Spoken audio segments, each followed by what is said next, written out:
என்னதான் ஸ்கார்ஃபேஸ்ங்கிற இந்த சிங்கம் 4 வருஷத்துக்கு முன்னாடி இறந்திருந்தாலும் இதோட பேரை இன்னும் இந்த உலகம் மறக்கல. அப்படி இந்த ஸ்கார்ஃபேஸுக்கு என்னடா பாஸ்ட் இருக்குன்னு பாத்தீங்கன்னா 2007ல மசைமாராங்கிற ஒரு இடத்துல அஹாடிங்கிற இந்த சிங்கத்துக்கும் மாமாலயாங்கிற இந்த சிங்கத்துக்கும் சேர்த்து 4 குட்டிகள் பிறக்குது. பிறந்த 2 வருஷத்துல அதோட அப்பாவே அந்த 4 சிங்கத்தையும் கூட்டத்தை விட்டு துரத்தி விடுறாரு.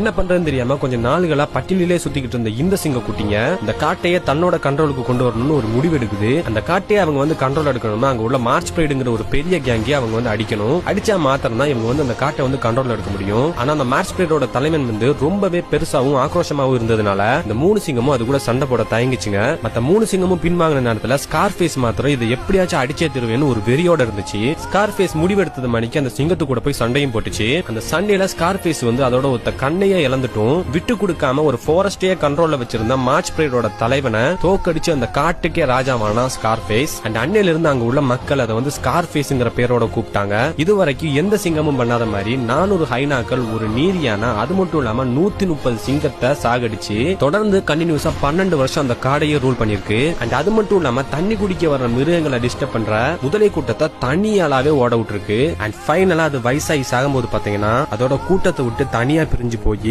8 பிரைட தன்னோட கண்ட்ரோல்ல வச்சுக்கிட்டு உயிரை விட்டுருக்கு. இந்த ஸ்கார்ஃபேஸ் பிறக்கும் போதும் சரி வாழும் போதும் சரி சாகும் போதுமே ஒரு கிங்கா தான் இருந்திருக்கு.